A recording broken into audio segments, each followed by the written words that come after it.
18 residente ang patay matapos matabunan ng bato at putik sa Talisay, Batangas.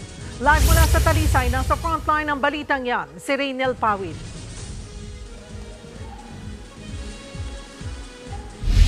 Cheryl, nandito nga ako ngayon sa may Barangay Sampaloc dito sa may Talisay, Batangas. Ito yung bukana papunta doon sa ground zero ng landslide area. Sa ngayon tuloy-tuloy yung search, rescue at retrieval operations dahil may dalawa pa ring bata ang hinahanap hanggang sa ngayon.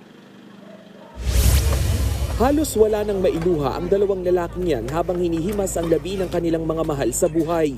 Kasama sa 18 natagpo ang patay ang kanilang 3 kaanak na natabunan ng putik sa Barangay Sampaloc sa Talisay, Batangas. Dahil sa lakas ng ulan na dala ng bagyong Christine, rumagasa ang mga bato at putik mula sa gilid ng bundok.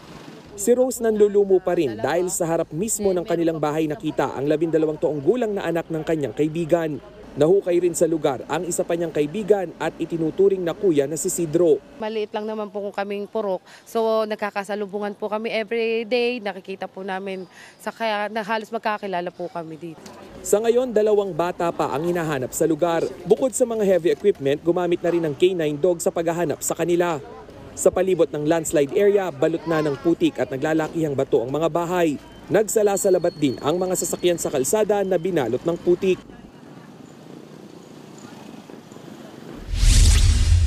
Cheryl, kanina nga ay naglibot-libot tayo dito sa babang bahagi noong ground zero ng landslide area. At yung mga tao na nakatira o yung mga kapatid natin dito ay hindi man natakot dahil nga wala na yung buhos ng malakas na ulan, ay nangangamba naman ngayong gabi sa posibilidad ng pagkakaroon muli ng panibagong landslide dahil malambot ng araw talaga yung lupa dito sa gilid ng bundok. Cheryl.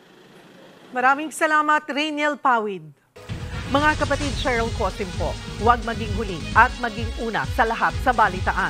Para sa tuloy-tuloy na talakayan sa Frontline, mag-follow at mag-subscribe sa social media pages ng News 5.